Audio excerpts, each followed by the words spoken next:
Alléluia. Que le Seigneur nous bénisse ce matin. Bonjour à toutes les personnes à qui je n'ai pas dit bonjour ce matin. Merci les chantes. Que Dieu soit glorifié. Alléluia. Donc à nouveau, bienvenue au ciel, au Centre international pour l'Évangile et la louange. Nous sommes aussi heureux d'accueillir tous nos amis qui nous regardent régulièrement sur nos plateformes digitales, sur Facebook, sur YouTube. Nous sommes contents de vous saluer ce matin et nous apprécions vraiment votre régularité, le fait que vous portez ce ministère dans vos cœurs, que vous priez pour nous.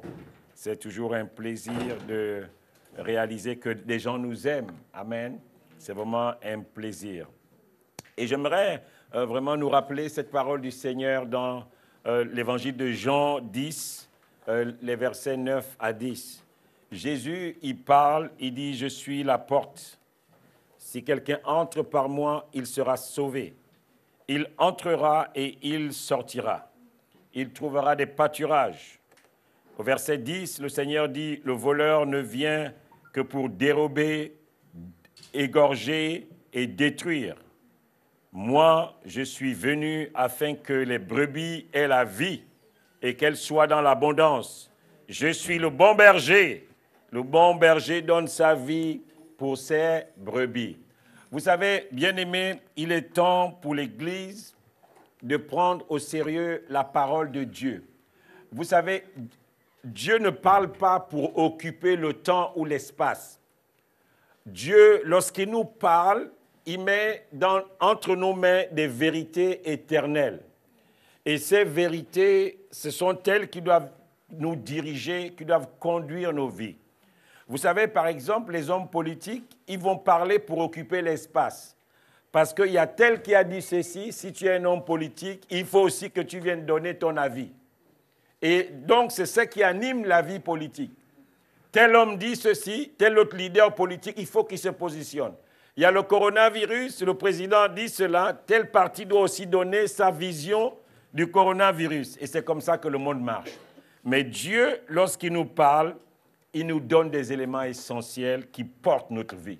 Ça veut dire que Dieu ne parle pas pour parler. Et lorsque le Seigneur nous donne ces paroles, il y a une vérité, il y a une puissance dans ces paroles. Et nous devons en être conscients.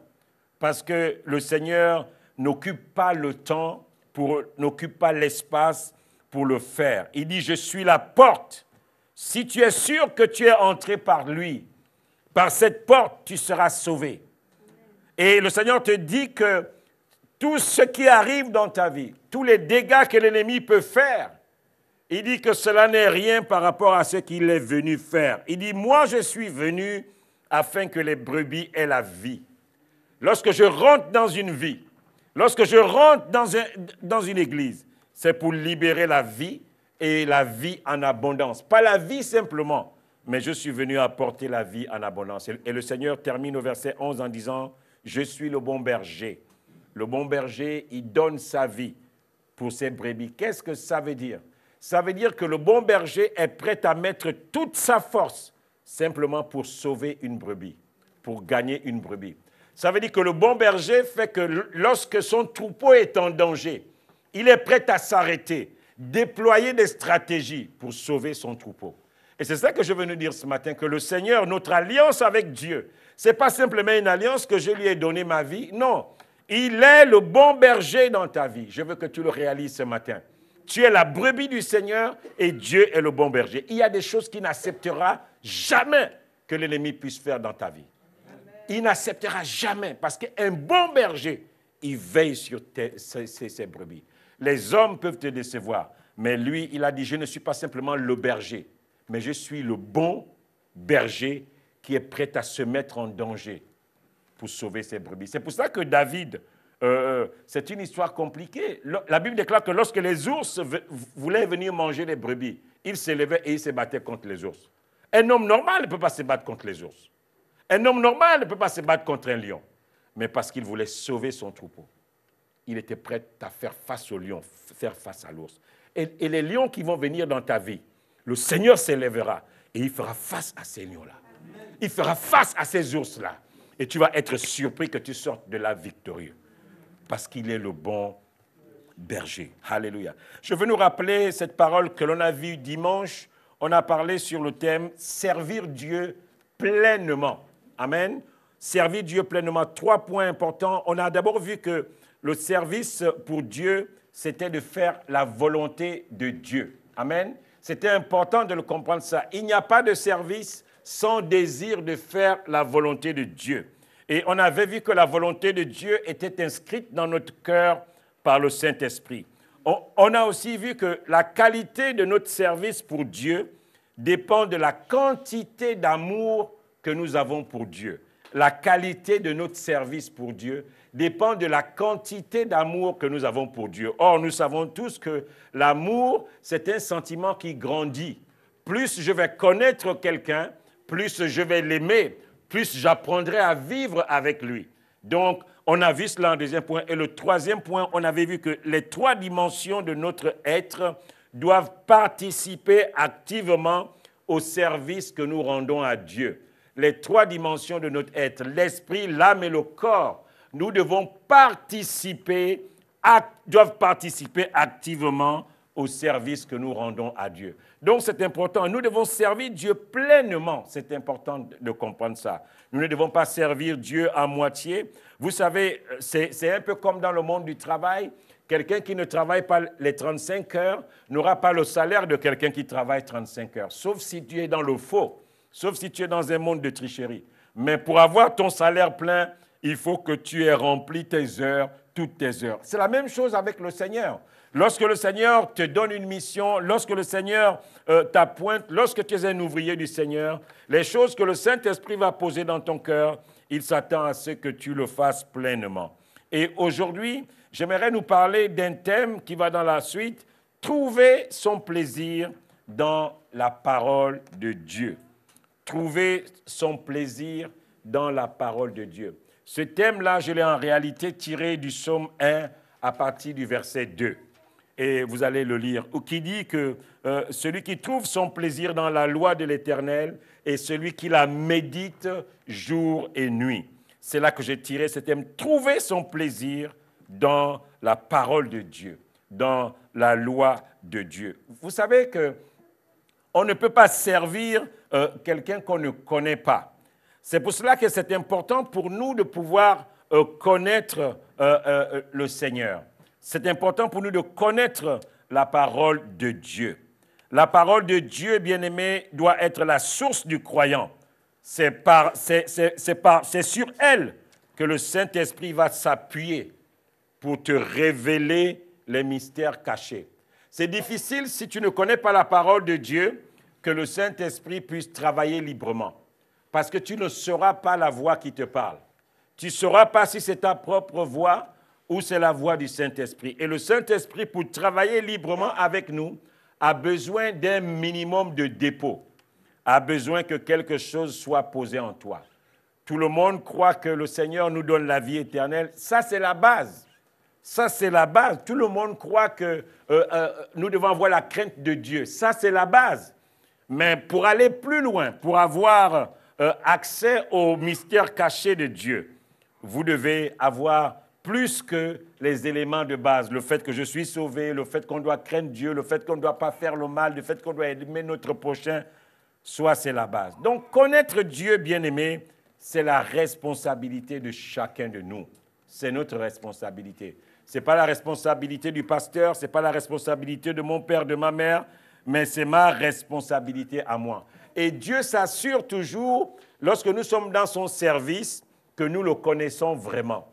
Parce que si nous ne connaissons pas Dieu, on peut nous conduire n'importe où. L'ennemi peut nous amener à aller partout où il veut. Vous savez, Josué devait succéder à Moïse. Et nous savons que c'est lui qui devait conduire la conquête de Canaan. C'était important. Et parmi les premières recommandations que Dieu lui donne, nous le voyons cela dans Josué 1, les versets 7 à 8. Josué avait une mission. C'était l'homme de conquête, l'homme de guerre, l'homme qui devait travailler. Et voyez-vous, Dieu ne commence pas par lui dire, Josué, je sens que tu as besoin d'aller faire un peu de gymnastique, tu as besoin de te muscler, tu as besoin d'aller dans une école militaire, tu as besoin d'apprendre quand même à nouveau la boxe, tu as besoin d'apprendre à te battre en face à face, tu as besoin de ceci, tu as besoin de développer ta masse musculaire parce que tu vas être un homme de conquête. Mais ce n'est pas ça que Dieu dit à Josué. Josué n'est pas sorti des plus grandes écoles militaires de son temps. Mais écoutez ce que Dieu dit à Josué par rapport à la mission, par rapport au service que Dieu lui demande de faire. Il dit, fortifie-toi et aie bon courage, en agissant fidèlement selon toute la loi que Moïse, mon serviteur, t'a prescrite. Ne t'en détourne ni à droite ni à gauche, afin de réussir dans tout ce que tu entreprendras. Que ce livre de la loi, donc la parole de Dieu, ne s'éloigne point de ta bouche. Médite-le jour et nuit pour agir fidèlement selon ce qui est écrit. Car c'est alors que tu réussiras dans tes entreprises. C'est alors que tu réussiras dans tes entreprises. Dieu instruit Josué sur le fait que la connaissance de Dieu est le chemin qui va le mener à la victoire, est le chemin qui va l'amener au succès. C'est parce que le monde nous enseigne aujourd'hui. Le monde nous enseigne autre chose. Mais Dieu, alors que Josué succède à Moïse, Dieu lui dit que la mission qui te reste est grande. Mais pour réussir cette mission, ce n'est pas par la force. Mais si tu plonges tes regards dans ma parole, si tu apprends à me connaître au travers de ma parole, tu vas réussir. Tu auras du succès dans tout ce que tu vas entreprendre. Mais il fallait méditer la parole de Dieu jour et nuit. Et ça, c'est un point important. La parole de Dieu ne se lit pas comme on lit un livre simplement. La parole de Dieu se médite. Si nous voulons voir ce que la parole de Dieu est capable de faire dans notre vie, nous ne devons pas la lire, nous devons la méditer. Médite-la jour et nuit et agis selon ce qui est écrit. C'est alors que tu réussiras, c'est alors que tu auras du succès. Nous vivons dans un monde où tout le monde veut avoir du succès aujourd'hui. Tout le monde se tente un peu partout. Il suffit de voir des plateaux télé, de ceci. Tout le monde veut briller dans quelque chose. Mais si tu veux le faire, c'est simple. Le Seigneur te dit que si tu connais Dieu, tu es capable d'avoir de l'avance sur tes ennemis. Tu es capable d'avoir de l'avance sur tout le monde parce que la parole de Dieu te donnera de l'avance. Vous savez, les gens veulent avoir de la puissance, mais les gens n'ont rien compris. Les gens veulent avoir de la force, mais il n'y a pas d'un côté la parole et d'un autre la puissance divine. Beaucoup de gens ils vont te dire, mais il n'y a que la parole. Mais où est la puissance? En réalité, il n'y a pas d'un côté la parole et d'un autre la puissance. La puissance est dans la parole. C'est par la parole que le monde a été créé. Donc la puissance est dans la parole. La puissance, et le diable le sait. C'est pour ça qu'il va tout faire pour éloigner les chrétiens de la parole de Dieu. Parce qu'il sait que la puissance est dans la parole. C'est par la parole que Dieu a créé. Nous voyons à la création, Dieu déclare des choses et ces choses-là viennent à l'existence. Mais comment faire le lien entre la parole qui est déclarée et le fait que la chose vient au jour? Parce que ce qui se passe entre les deux, tu ne le maîtrises pas. C'est Dieu seul qui le maîtrise. La puissance est dans la parole. C'est par elle que le monde a été créé. Donc, ne nous trompons pas. Il n'y a pas d'un côté la parole et il n'y a d'un autre la puissance. Mais comme nous vivons dans un monde où tout le monde veut manifester des œuvres de puissance, alors tout le monde court après des œuvres de puissance. Et c'est pour ça qu'aujourd'hui, on voit dans l'Église, il y a beaucoup de trafic. On le voit beaucoup en Afrique, où des hommes de Dieu vont même faire des alliances avec des sorciers, simplement pour soi-disant maintenant manifester de la puissance. Et la puissance telle qu'elle est manifestée souvent dans nos milieux tels qu'on connaît, c'est de faire tomber les gens. On te pousse la tête, tu tombes, tu roules par terre, tu casses tout. Là, on dit, waouh, il y a eu de la puissance. Mais les cœurs ne sont pas transformés, les vies ne sont pas transformées. Vous savez, lorsqu'on parle de succès dans la Bible, lorsqu'on parle de réussite dans la Bible, cela n'a rien à voir avec l'argent. Cela n'a rien à voir avec simplement avoir une belle voiture, une belle maison ou une belle femme. Cela a à voir avec ta vie lorsqu'on la prend dans son entièreté. Tu as réussi dans le contexte de Dieu lorsque ta vie dans son entièreté trouve un équilibre en Dieu.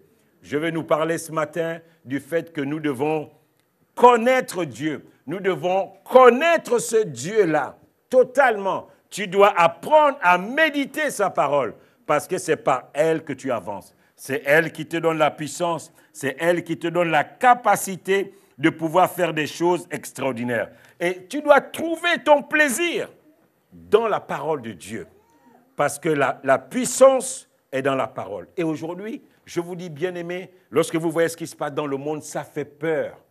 On voit tout. Je pense que tout le monde, vous avez dû voir sur Internet des chrétiens qui ont fait manger de l'herbe, des chrétiens qui ont fait manger des serpents. Il y a même des autres pour te délivrer. Il vient le pasteur, il embrasse les femmes dans l'église. Mais c'est tout. Il y a d'autres, le pasteur est dans une baignoire et les chrétiens viennent boire l'eau de la baignoire. Mais Seigneur, on va où? Parce que les gens veulent une puissance qui est en dehors de la parole de Dieu. La puissance est dans la parole. C'est la parole de Dieu qui opère. Le psaume 119, les versets 14 à 18 nous dit ceci. Psaume 119, les versets 14 à 18. Je me réjouis en suivant tes préceptes, comme si je possédais tous les trésors. Je médite tes ordonnances. J'ai tes sentiers sous les yeux. Je fais mes délices de tes statuts. Je n'oublie point ta parole. Fais du bien à ton serviteur pour que je vive et que j'observe ta parole. Ouvre mes yeux pour que je contemple les merveilles de ta loi. Voici quelqu'un qui veut vivre, non pas pour avoir les belles voitures, non pas pour avoir la belle vie. Il dit, Seigneur, fais-moi vivre pour que j'observe quoi? Ta parole. Il dit à Dieu, en gros, si je dois vivre plus longtemps, ce n'est pas simplement pour jouir des bienfaits de la vie, mais c'est pour vivre, c'est pour observer ta parole. Le verset 14, il dit que si je me réjouis en suivant tes préceptes, je me réjouis en suivant tes préceptes, comme si je possédais tous les trésors. Vous savez, si la Bible était un livre de magie, beaucoup de chrétiens liraient la Bible régulièrement pour connaître les secrets qu'elle contiendrait. Dis à un traître que telle chose que je te dis est un secret. L'information circulera mieux qu'elle ne devrait. Ça veut dire que tout ce qui est secret, c'est ça qui va intéresser les gens. Et si la Bible était un livre de magie, si la Bible était ce qu'on appelle un livre apocryphe, ça veut dire des livres que seuls les initiés peuvent lire. C'est ça que ça veut dire un livre apocryphe.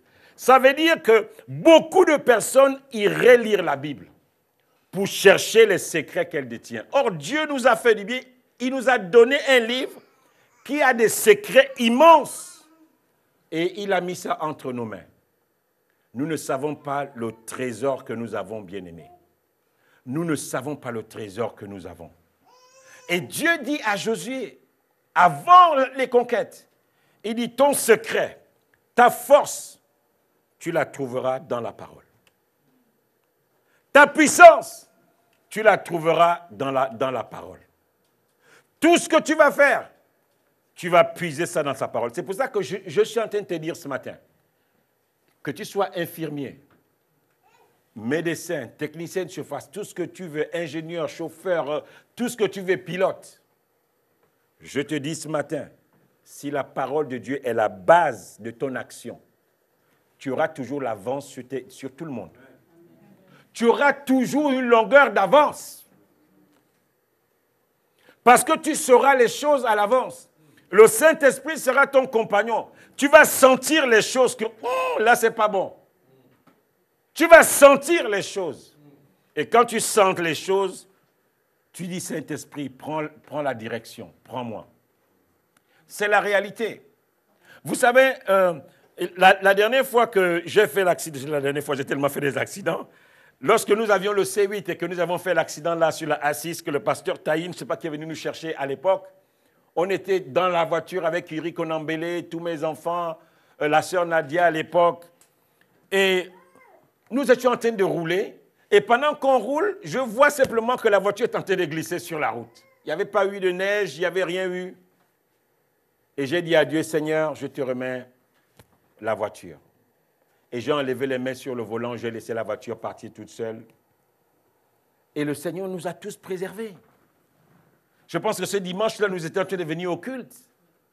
Je ne sais pas qui est venu nous chercher à la porte, je ne sais pas si le frère Paul ou bien d'autres. Je sais qu'il y a eu des gens qui sont venus, et puis on est venu continuer le culte normalement. Ils ont pris la voiture, ils ont amené aucun blessé ni rien. Parce que j'avais compris, je n'ai pas commencé à me dire, mais Seigneur, c'est dimanche, je partais au culte. Non, je sais qu'il y avait eu un combat et Dieu l'a gagné. Amen. Alléluia. Dieu l'a gagné. C'est pour cela que je me réjouis en suivant la parole de Dieu comme si je possédais tous les trésors.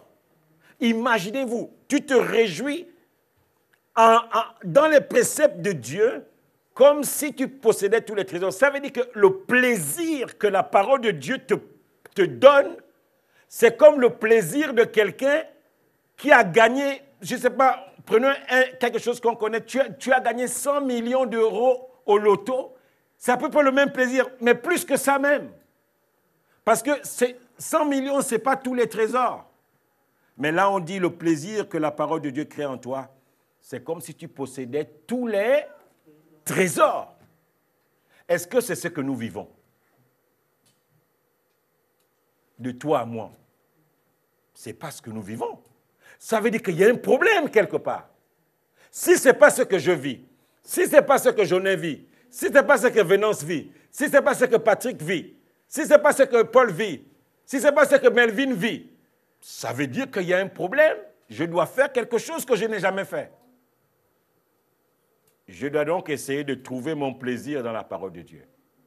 Beaucoup parmi nous, je prends un exemple, quand quelqu'un te fait un petit rappel où tes affaires ont bien marché, il y a un petit montant qui rentre dans ton compte, là, tu ne t'attendais pas.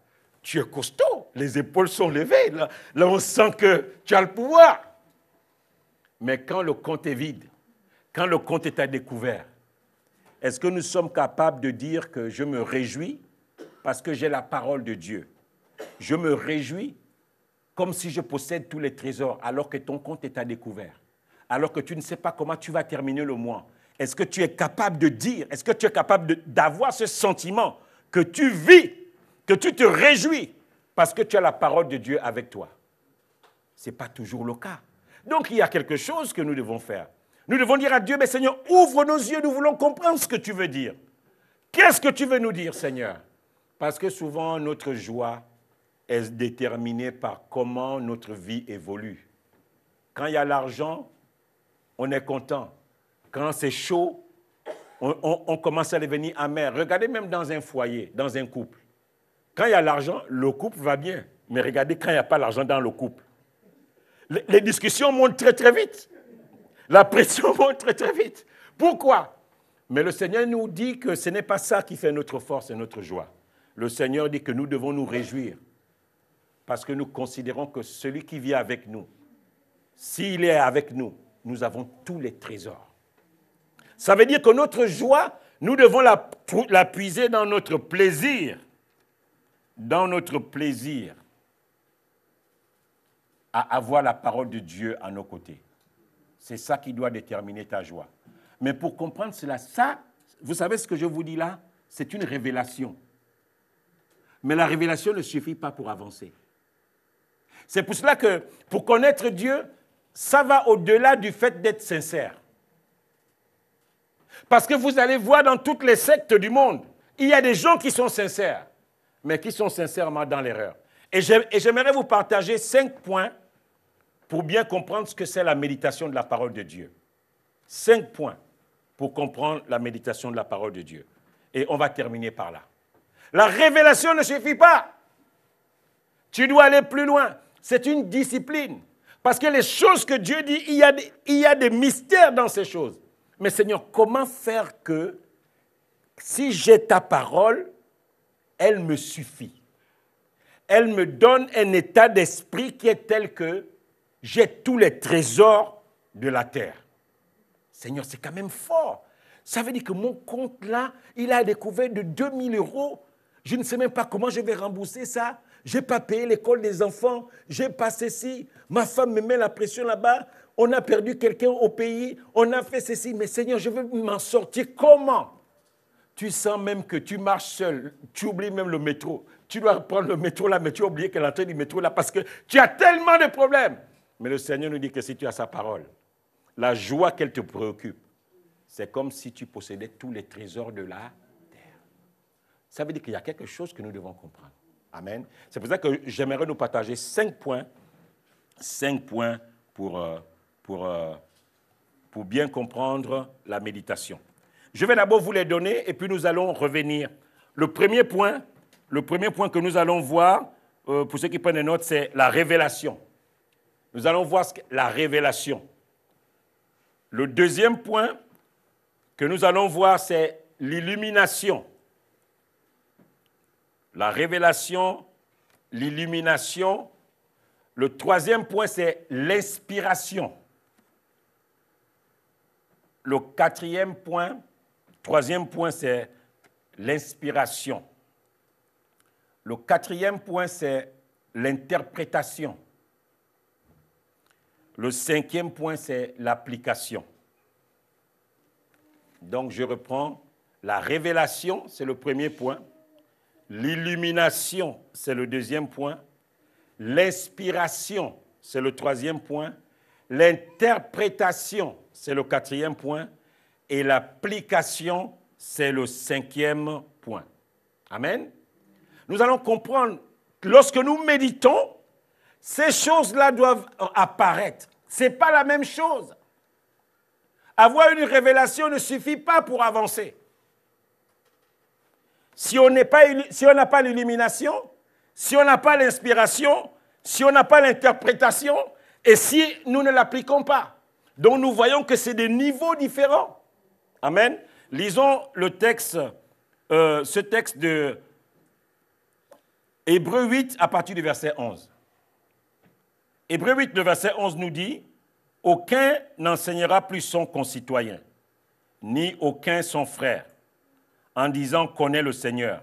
Car tous me connaîtront, depuis le plus petit jusqu'au plus grand d'entre eux.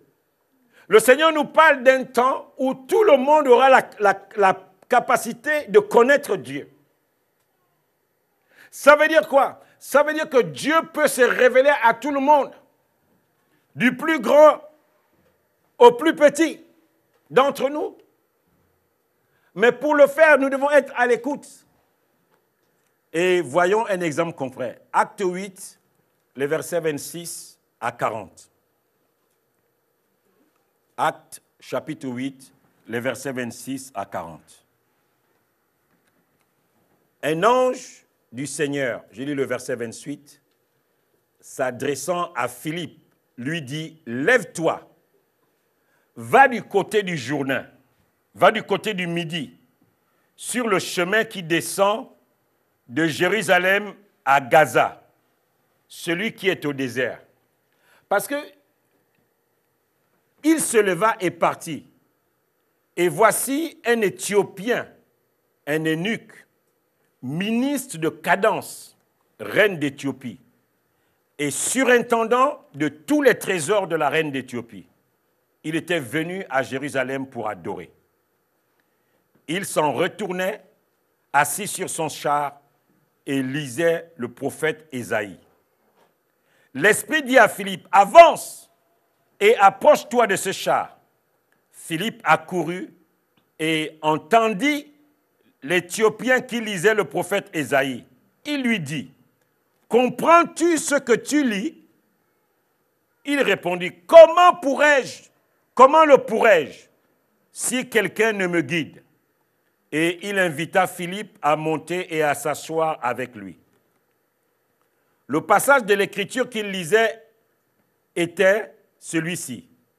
Il a été mené comme une brebis à la boucherie, et un agneau muet devant celui qui le tond. Il n'a point ouvert la bouche.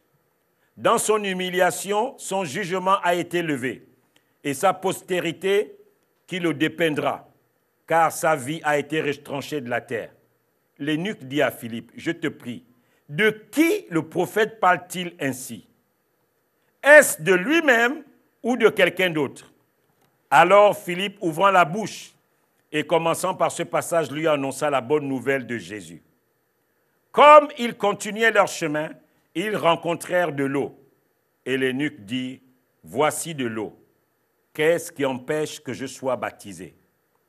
Et Philippe dit, si tu crois de tout ton cœur, cela est possible.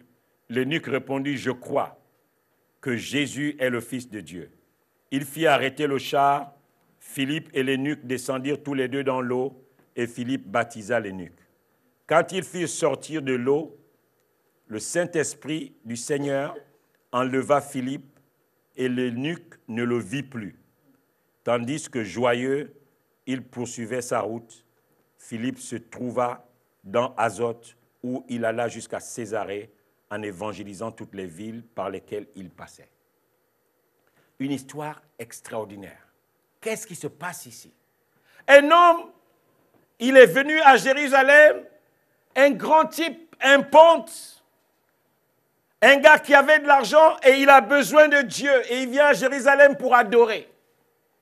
C'était certainement une des fêtes de l'Éternel. Et pendant qu'il retourne, Dieu du ciel le voit en train de lire la parole de Dieu. Il y a un passage que Dieu révèle à son cœur. Il y a un passage qu'il est en train de lire. Et le Seigneur se rend compte qu'il est en train de se battre. Parce qu'il a eu la révélation de ce passage. Mais il ne comprend pas ce passage. Il a du mal avec. Et le Seigneur est au ciel. Il voit cela. La Bible nous dit qu'il envoie un ange pour parler à Philippe. Il dit, lève-toi. Il y a une rencontre divine que je fais parce qu'il y a un de mes enfants là-bas. Je vois qu'il est, j'ai mis quelque chose dans son cœur. Il y a une parole qui le retient. La parole révélée, c'est la parole qui va te retenir. C'est la parole que tu vas avoir. Tu sens que le Seigneur veut que tu fasses quelque chose. Et l'eunuque ne la comprend pas. Dieu dépêche Philippe. Il dit, vas-y, je vais t'utiliser. Donc la première chose, la parole est révélée au verset 28. Philippe, s'en retournant, il lisait le prophète Ésaïe. Ses regards ont été mis là. Il lit, il lit, il lit, il lit. Il ne comprend pas. Il n'avait pas l'illumination. Il n'avait pas l'illumination, la lumière. La lumière de Dieu. La lumière qui vient de Dieu et qui nous permet de comprendre. Mais ça, nous le comprenons facilement. En réalité, la conversion de cet eunuque n'était pas totale. Il n'était pas baptisé, il craignait Dieu. Il n'avait pas cette capacité à comprendre les Écritures, qui nous vient du fait que lorsque nous sommes enfants de Dieu, la Bible déclare que celui qui est conduit par l'Esprit de Dieu est fils de Dieu. Il n'avait pas cette capacité. Et nous voyons au verset 30, Philippe obéit à l'ange. Et il s'en va, et Philippe lui dit que, est-ce que tu comprends ce que tu lis? Cette révélation, Jésus guérit, Jésus fait ça, le Seigneur est ceci. Est-ce que tu comprends la profondeur, la hauteur, la largeur de ce que tu es en train de lire là? Il dit, mais comment je vais le comprendre? Je ne suis même pas encore converti. Comment, qui va me l'expliquer? Qui va me l'expliquer? Et la Bible nous dit que Philippe s'assoit à côté de lui et il lui donne la lumière sur ce qu'il est en train de lire. La Bible nous dit au verset 35 que Philippe, ouvrant la bouche, commençant par ce message, lui annonça la bonne nouvelle de Jésus. Ça veut dire quoi? Ça veut dire que l'inspiration et l'interprétation de ce que l'Éthiopien était en train de lire, Dieu l'avait donné à Philippe. Parce que ce monsieur-là n'avait pas le Saint-Esprit. Nous sommes dans une alliance où nous avons le Saint-Esprit. C'est encore plus facile pour nous de comprendre la dimension de l'inspiration et la dimension de l'interprétation. Et Philippe, la Bible nous révèle au verset 35, il ouvre la bouche et il commence par lui expliquer ce qui se passait, ce que voulait dire exactement ce qu'il était en train de lire. C'est pour ça que je vous disais que la sincérité ne suffit pas pour connaître Dieu. Tu as besoin de laisser la lumière du Saint-Esprit t'éclairer. La lumière a besoin de t'éclairer. Tu as besoin de laisser le souffle divin parler à ton cœur. Et cela ne se fait pas quand on est tellement préoccupé. Cela ne se fait pas quand on a tellement de problèmes dans la tête et que l'on ne donne pas tout son cœur à Dieu. Et cet homme, Dieu lui a fait connaître quelque chose au travers de la parole. C'est ça la révélation. Lorsque Dieu te fait connaître quelque chose. Mais ce n'est pas parce que Dieu t'a fait connaître quelque chose que tu comprends toute la hauteur, la profondeur, la largeur, la hauteur de ce que Dieu te dit. Mais tu as besoin d'être éclairé par la lumière du Saint-Esprit. Et vous savez, pour être éclairé, tu as besoin de laisser la lumière éclairer. Vous savez, lorsque la lumière t'éclaire et que tu te mets contre la lumière, il y a des choses que tu ne peux pas voir. Tu as besoin de laisser la lumière prendre le maximum de place pour que tu puisses voir tous les détails. C'est ça l'illumination. Tu as besoin d'être ouvert. Ouvert. C'est pour cela que beaucoup de gens aujourd'hui, ils ont des grosses révélations, mais ils ne savent pas ce que Dieu veut leur dire à eux particulièrement. Ils ne savent pas.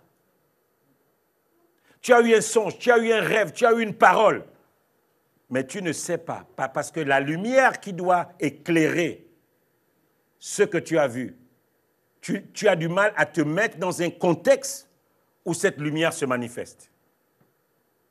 La lumière divine. Après cette lumière, tu as besoin de laisser le Saint-Esprit. Tu as besoin de lui laisser la place pour pouvoir t'inspirer. Et ce qui se passe, c'est que Philippe vient, il s'assoit, et c'est lui qui joue le rôle parce qu'il est envoyé par Dieu. Dieu savait que cet eunuque éthiopien, il pouvait lire sa Bible toute la vie sans rien comprendre. Et il envoie Philippe. Nous avons le Saint-Esprit aujourd'hui. On n'a plus besoin que Philippe vienne. Mais tu as besoin de dire, Saint-Esprit, viens souffler. Viens me donner la connaissance pour que je comprenne ce que tu veux dire. Et Philippe est venu, il a joué le rôle du Saint-Esprit.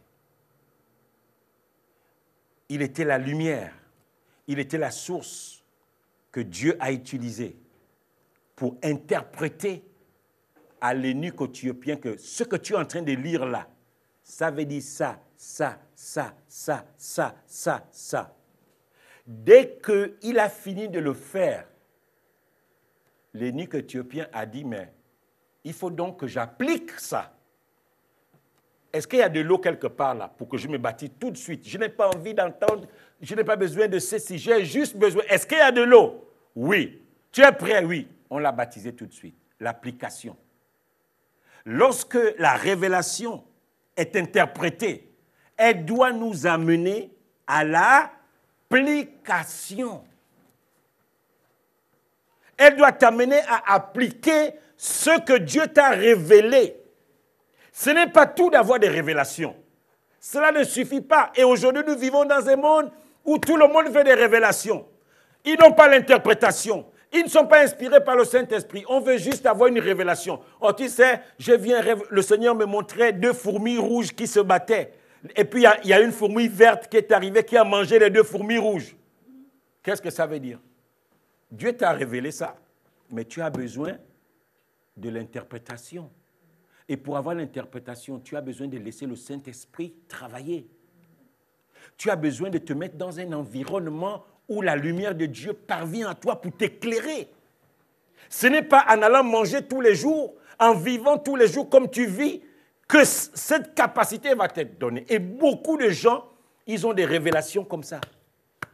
Mais comme ils ne jeûnent jamais, ils ne se retirent jamais, ils ne prennent jamais un temps de dire que non, ce mois-ci, j'ai beaucoup de défis dans ma vie. Le Seigneur me dit de faire plusieurs choses. Je prends un peu 2 jours, je m'isole quelque part, peut-être aller dans un hôtel sans mon téléphone, sans ma femme, sans mes enfants.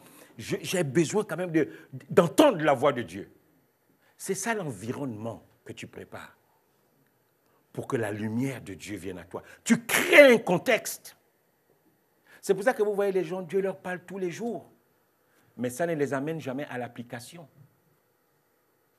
L'application, c'est la dernière étape, la 5e étape. Mais il y a tout un processus à suivre. Mais nous voulons vivre que des révélations. C'est pour ça que vous voyez que les chrétiens courent de réunion en réunion. Ils apprennent qu'il y a un homme là-bas. Lui, vraiment, quand il te tout. Il court. Le Seigneur m'a dit, le Seigneur m'a dit, le Seigneur m'a dit. Mais dans la vie pratique, ce que Dieu te dit là, tu l'appliques quand? Tu l'exécutes quand? C'est là où nous tous nous sommes aujourd'hui. Oh, le Seigneur m'a dit que je serai ceci. Le Seigneur m'a dit que je serai cela. C'est appliqué quand? Est-ce que tu comprends la profondeur dans laquelle le Seigneur veut t'amener en te disant que tu vas être un homme d'affaires? Est-ce que tu sais jusqu'où le Seigneur veut t'amener? Quel type d'homme d'affaires tu dois être? Quel type de femme d'affaires tu dois être? Est-ce que tu comprends? Est-ce que tu connais tes limites? Est-ce que tu connais les marchés vers lesquels tu dois aller? C'est ça que le Seigneur veut te révéler. Lorsque tu crées un contexte favorable, il va t'inspirer. Il va te donner des idées qui ne sont propres qu'à ton cas. Il va te dire, pour ton cas, voilà comment tu dois faire. Tu fais ça, tu fais ça, tu fais ça, tu fais ça. Et dès que tu as l'inspiration, qu'est-ce que tu fais? Tu appliques. Parce que le Seigneur t'aura les pensées qu'il aura mises dans ton cœur. Il te les aura décortiquées clairement. Et tu verras clair. Mais les chrétiens ne prennent plus du temps avec Dieu. C'est ce qui fait la différence entre nous et les anciens chrétiens. Les anciens chrétiens, ils vivaient les 5 solas. La parole de Dieu seule. Et la parole de Dieu s'interprète par la parole de Dieu. Elle ne s'interprète pas par autre chose. Lorsque Dieu me parle, lui seul est capable de m'éclairer, de m'illuminer, de me donner l'explication de ce qu'il m'a dit. Amen. Lorsque c'est Dieu, il est capable d'aller jusqu'au bout de ce qu'il t'a montré. Amen. Et c'est ce que je veux nous dire ce matin. Sortons de la révélation. Rentrons dans l'application. Je ferai de toi ceci. Oui, c'est bien. Sortons de ça. Demandons à Dieu l'interprétation. Demandons à Dieu l'inspiration pour qu'il nous amène à poser des actes qui vont faire que ce qu'il nous a révélé puisse s'accomplir. Qu'on soit capable de l'exécuter. Amen. C'est ça qui nous bloque et que je voulais nous partager ce matin. Révélation, illumination, c'est le fait d'être éclairé par la lumière divine. L'inspiration, c'est le souffle divin qui nous donne la connaissance. L'interprétation, c'est l'explication de la révélation. Et l'application, c'est l'exécution de ce que Dieu t'a révélé. Il va te dire comment tu fais pour arriver jusqu'à ce qu'il t'a révélé. Et je veux nous encourager ce matin. Nous devons être des hommes de la Bible, des hommes de la parole. Voilà ce que nous devons être. Des sola scriptura, des hommes de la parole, des hommes de la Bible. C'est ça que nous devons faire aujourd'hui. Trop de gens, bien-aimés, ne lisent pas la parole de Dieu. Et je sais que vous qui me regardez là ce matin, vous pouvez peut-être vous dire, mais quelle est la dernière fois où j'ai lu la Bible vraiment dans un esprit de méditation? Dieu m'a dit, je suis l'Éternel qui te guérit, mais je suis toujours malade. Tu dois être capable de dire à Dieu, Seigneur, il y a quelque chose qui ne va pas. Tu as dit que tu me guéris, mais là, il y a une maladie que je traîne depuis longtemps. J'ai même peur maintenant que ça se transforme en cancer. Seigneur, éclaire-moi. Illumine mon cœur pour que je puisse comprendre comment arriver à la guérison. Comment arriver à vivre peut-être en paix, dans la joie avec cette maladie. Est-ce qu'on peut fermer les yeux un moment? J'aimerais vraiment, dans ce temps où nous avons les yeux fermés, pouvoir prier pour que chacun de nous puisse dire à Dieu, donne-moi du plaisir à me retrouver avec ta parole. Donne-moi du plaisir. Que chacun de nous, nous puissions prier ce matin. Dire, Seigneur, ce passage où tu nous disais que lorsque je lis ta parole, c'est comme si elle me procure la même joie. Comme si je possédais tous les trésors. Donne-moi ce plaisir-là. Bien-aimé, c'est vraiment quelque chose que Dieu crée. Ce n'est pas quelque chose qui vient de toi. De trouver ta joie, une joie telle que tu possèdes tous les trésors. Lorsque tu es à côté de la parole de Dieu, ce n'est pas par tes propres forces que les choses se feront. Dieu a dit à Josué, Moïse, mon serviteur, est mort. Mais c'est toi qui vas faire entrer ce peuple en possession de l'héritage que je lui ai donné. Mais voici ce que je te donne. Voici la clé que je te donne. C'est la parole. Médite-la. C'est elle qui va t'inspirer. Elle va te donner des actions à faire. Elle va t'inspirer des modèles. Elle va t'inspirer des façons de faire. Et tu n'auras plus qu'à les mettre en pratique. Elle va t'inspirer des choses qui n'ont peut-être jamais été faites dans le même domaine. Mais la parole de Dieu, le Saint-Esprit, va te dire, voilà, toi dans ton cas, voici comment je veux que tu opères. Et l'inspiration divine va faire la différence. Et il va te donner les détails. Il va te donner les détails. Et cet unique Éthiopien, il aurait pu passer tout son voyage à essayer de comprendre Ésaïe. Mais Dieu a vu le cœur de l'eunuque. Dieu a vu qu'il était sincère, qu'il voulait connaître Dieu. Parce qu'il était là, il reprend la page, il relit, il ne comprend rien. Il touche les cheveux, il tire les cheveux, il dit, mais c'est quoi? On m'a dit que la Bible est simple. Mais qu'est-ce qui se passe? Tu as besoin du Saint-Esprit. Et comme je vous nous ai dit la semaine dernière, il est à nos côtés, le Saint-Esprit, pour nous aider. Le Saint-Esprit, c'est une personne, c'est une réalité. Ce n'est pas comme vous voyez, comme on voit le Saint-Esprit faire seulement tomber les gens. Ça, c'est vraiment le basique du Saint-Esprit. Si tu vois le Saint-Esprit comme quelqu'un qui fait tomber les gens dans les églises, vraiment, le Saint-Esprit est fâché contre toi. Parce que ce n'est pas ça que le Saint-Esprit fait. Le Saint-Esprit vient, il ouvre tes yeux. Il t'illumine. Il t'inspire. Il te donne l'interprétation des choses que tu ne comprends pas. Et quand tu as tout ça, tu es obligé de te mettre à table. Que Dieu nous aide ce matin. J'aimerais prier ce matin pour